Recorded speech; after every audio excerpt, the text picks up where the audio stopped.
هاي يا حلوين، كل سنة وانتوا طيبين. النهاردة هعمل معاكم حلويات الترند المكشكشة. بصوا، هنعملها بتكاليف أقل من أي حلويات بره، أقل نوع حلويات هتاكليها بجد، وطعمها تحفة، وهي ترند أصلا. وبره بتتباع القطعة الواحدة قد اللي أنا عاملاها ب400 جنيه. أنا هعملها معاكي، مش هتكلفك أي حاجة خالص. كلاش ب35 والحشو ب35 وكده خلاص. تخيلي، هسيب لكم كل المقادير والمكونات تحت الفيديو في صندوق الوصف، تقدروا تشوفوها. وما تنسوش شير ولايك على قد ما تقدروا، وفعلوا الجرس عشان ينزل لكم كل الوصفات الجديدة. يلا بينا ندخل على الطريقة على طول. اول حاجة هعمل العسل بتاع الجلاش، بيكون تقيل وبارد. هحط 2.5 كوب سكر وكوباية وربع مية. اي كوباية تستخدميها هتبقى هي نفس الكوباية اللي هتعايري بيها كل حاجة. انا حطيت 2.5 كوب سكر، ودلوقتي هحط كوباية وربع مية واحطها على النار مع التقليب عشان السكر يدوب. واول ما هياخد غلوة، اول ما هلاقي السكر مع المية دابوا وبدأ يغلي، هنعصر نص ليمونة. واحنا كمان بصي هنعصر نص ليمونة، وهقلب تقليبة. هي كل الوقت اصلا ما بياخدش 10 دقايق بالظبط. واهم حاجة هتشيلي كل الحاجات اللي هتترسب على الاطراف، هنشيلها علشان دي بتخلي العسل بتاعنا يكرمل بعد كده، وتحسي انه بقى حبيبات. اول ما تشيليها مش هيكون فيه اي حبيبات، وهيكون معاكي حلو جدا جدا جدا، ومفيش فيه اي تكتلات ولا فيه كرمله. طبعا هنعمله ونسيبه يبرد. اول ما نعصر الليمون 5 دقايق بالظبط وهنطفي. بيكون قوامه وهو السخن لسه سائل، ما تنخدعيش فيها علشان ما يتقلش منك. كده بعد 5 دقايق بعد ما بنحط الليمون هنشيله على جنب عشان يبرد. هجيب الصينيه اللي هبدا اعمل فيها الجلاش، بدهنها كويس قوي بالسمنه. انا اي صواني بتدخل الفرن عندي لازم ابطنها بالطريقه دي، زبده او سمنه او زيت، واحط عليها دقيق وابطنها كويس، والباقي بشيله بنفضه. بتبقى الصينيه عندي متبطنه مكرونه بشاميل، حلويات في الفرن، اي حاجه بتطلع معاكي قطعه بقطعتها. تاني حاجة، عشان الصينية بتاعتي صغيرة ورفيعة، فانا هقطع الجلاش بالنص على قد الصينية بتاعتي. لو انت الصينية بتاعتك كبيرة هتحطيها زي ما هي الورقة. قطعتها بالنص بالظبط علشان نفس الكمية اللي هستخدمها تكون كلها نفس السوا.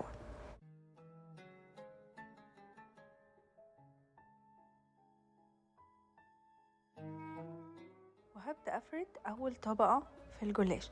بصوا، المكشكشة بتكون معمولة على 3 طبقات. أول طبقة بنحط تقريبا 5 أو 6 ورقات مفرودين، وما بين كل ورقة وورقة بندهن سمنة كويس جدا جدا جدا. لازم تكون كل الطبقات الجلاش مدهونة كويس قوي سمنة.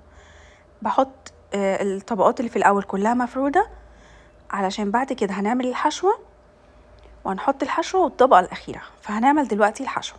بصوا، أنا جبت لكم الوصفة مظبوطة جدا، فامشوا عليها عشان تطلع معاكم نفس الطعم اللي بره بالظبط.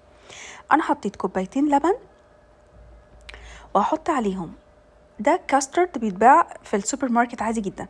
هحط 2 كاسترد كبار على 2 لبن، وهحط معاهم 3 معالق سكر. انتي حاولي تدوقي الكاسترد بتاعك، عشان ساعات بيكون جاي فيه سكر وساعات لا، سواء بس بنسبة كبيرة ما بيكونش فيه سكر. حطيت السكر، وهحط كمان فانيليا عشان يديله ريحة كده ونكهة مميزة قوي. دي نفس الطريقة الأصلية بالظبط للمكشكشة عشان تبقوا عارفين. هبدأ اقلبهم مع بعض كويس جدا جدا، ادوب الكاسترد كويس قوي واتأكد ان مفيش اي تكتلات. وهبدأ اللبن معايا كان بدأ يدفى، وهبدأ اطلعه على النار على طول. هحطه على النار، نار هادية، وهفضل اقلب لحد ما اوصل للسمك اللي انا عايزاه. بنعملها زي المهلبية كده، ولا تقيلة ولا خفيفة مية. خلي بالك من الحتة دي، على نار هادية مع التقليب المستمر. بصوا القوام بتاعها، اول ما هتسيبيها تبرد شوية هتتقل معاكي سنة كمان، وده اللي احنا عايزينه. كده تمام. انا شلتها من على النار وسبتها تهدى شوية عشان احطها على الجلاش. بصي القوام عامل ازاي، زي الجبنة السايحة. هاخد نص الحشوة وهحطها في الجلاش من النص. احنا عملنا ال5 أو ال6 طبقات الورق المفروض، هبدأ احط عليه الكاسترد. هفرده كويس وبعيد عن الاحرف علشان ما يوصلش الحرف ويتحرق معانا ويعمل ريحه مش حلوه. احنا مش عايزينه يوصل للحرف. بعد كده هجيب الجلاش وهبدأ اجهز الطبقات اللي هنعملها فوق. هوريكم ازاي هتعملوا الكشكشه والوش اللي بيبقى اللي هم اصلا مسمين عليه الجلاش المكشكشه. هتبداي تمسكي ورقه ورقه وتطبقيها زي المروحه، واحده عكس واحده، واحده عكس واحده. الكميه كلها هعملها كده. بصوا، وهبدأ ارصهم جنب بعض، بس خليكي سريعة شوية عشان الجلاش بينشف بسرعة. سهل جدا مش بياخد اي وقت، ده فعلا حلويات ال10 دقايق. بصوا شكله تحفة ازاي وعامل ازاي، كله يكون نفس المقاس وكله نفس الشكل. وانتي بتعملي التانيات دي تأكدي ان هي تكون نفس المقاس بالظبط عشان يبقى شكل الصينية في الاخر حلو. بعد ما هعمل مجموعة على بعض هاخدهم وهبدأ احطهم في الصينية. كل ما اخلص شوية احطهم في الصينية. بصي بس ما فيهاش اي حاجه، تحطيهم على الوش الكاسترد في الصينيه وتبداي ترصي شويه في شويه، تعملي ورق طب كذا مره كذا مره كذا مره وترصيهم جنب بعض لحد ما تخلصي الصينيه كلها. وهقول لكم دلوقتي هنعمل ايه.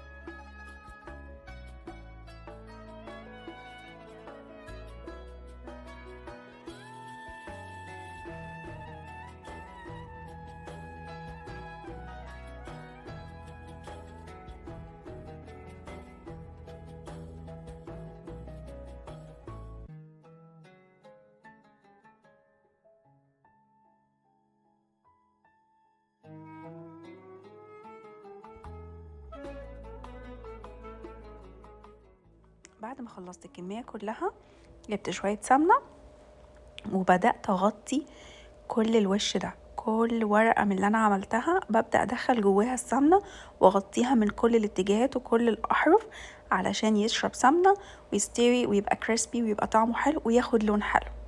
تأكدي ان انتي وزعتي سمنة عليها كلها في كل الجهات وكل الاطراف. غرقيها سمنة.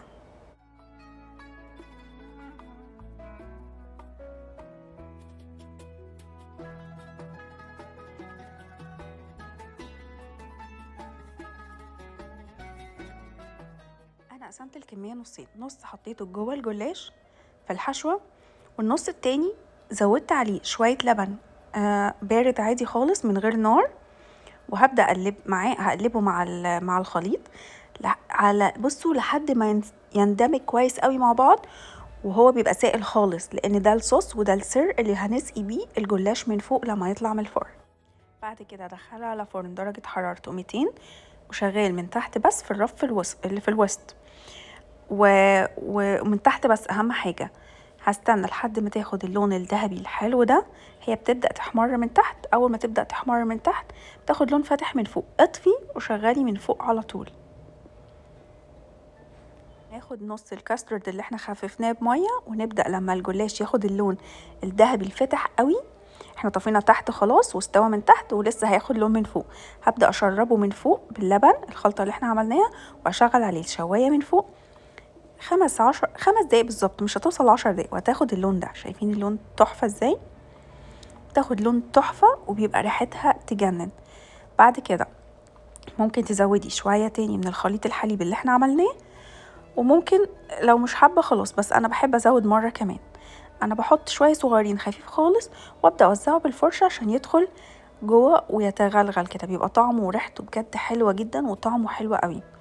وبعد كده هجيب العسل اللي احنا عملناه وهغطي لحد ما يشرب وياخد كفايته منه. انا استخدمت نص الكمية اللي احنا عملناها، كان سكره مظبوط جدا وكان مظبوط بالنسبه لي وحلاوته حلوه قوي. لو انت عايزاه مسكر اكتر تقدري تزودي، ده حاجه ترجعلك، بس انا كان كفايه بالنسبه لي الكميه اللي انا حطيتها.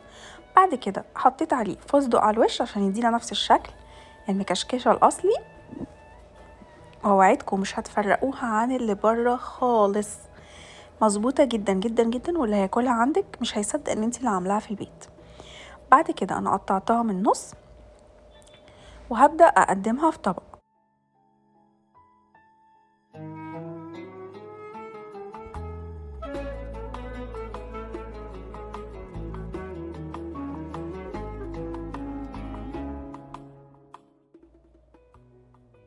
انا طلعتها في الطبق.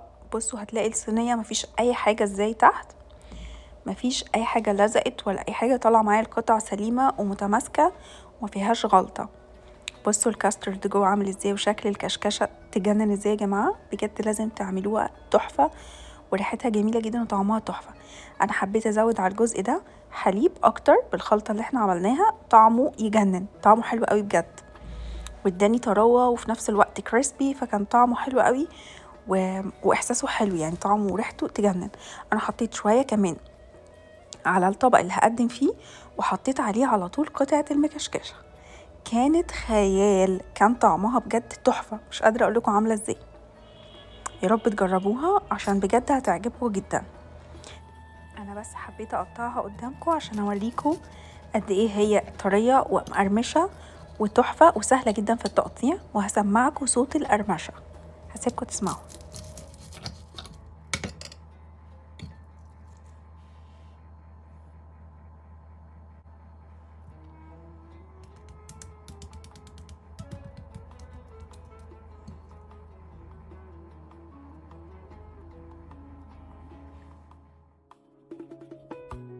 انا كده خلصت الفيديو، يا رب يكون خفيف عليكم. ما تنسوش تعملوا شير ولايك على قد ما تقدروا، واللي ما اشتركش في القناة يشترك ويفعل الجرس عشان الفيديوهات اللي جاية خطيرة بجد. استنوني فيديو جديد ووصفة جديدة، اشوفكوا على خير، باي.